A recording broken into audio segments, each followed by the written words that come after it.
Welcome to the Deep Dive. Today we're tackling a really fascinating question from a listener that sort of sits at the crossroads of biology, history, and even modern dating. The question is, how effective has being extremely smart actually been as an attractive trait for men, across history and even now? Is being a genius really the ultimate aphrodisiac? It's a classic question, and the sources we've looked at give us a fantastic roadmap. We've pulled from evolutionary psychology, some really deep historical accounts of, philosophers, statesmen, all the big thinkers, yeah. And we've even got recent studies on modern mating markets. So our mission for this deep dive is to look at not just if intellect is attractive, but I guess how you even show it off. Exactly. And how does it stack up against, the obvious things like physical appearance or money in the whole game of choosing a partner? Okay, so what's the initial take from the sources? Well, the initial framing is that while attraction is, of course, super complex and personal, intelligence seems to be this universally appealing thing. Because it signals what? Competence? Competence, exactly. It's a promise of stability, of good problem-solving skills, and at the end of the day, a safer, more prosperous future for a partner and their kids. All right, let's unpack that, maybe starting way back.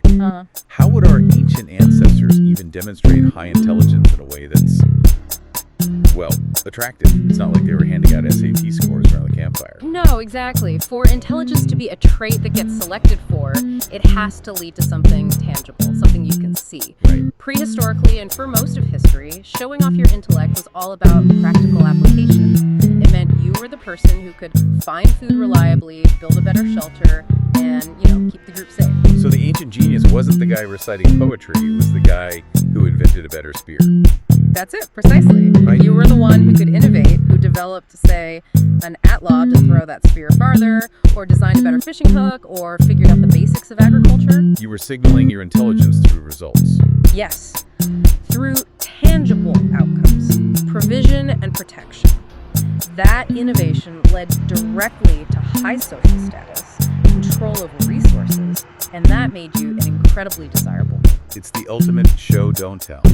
Your mind wasn't attractive on its own. It was attractive because of what it could do. Yes, and that control over resources was the visible historical proof of a sharp mind. Now, if you fast forward to today, the function is basically the same, but how we show it has changed. Right. Intelligence now provides for a partner through career success, good financial planning, or even contributions to society. Like a scientist working on renewable energy.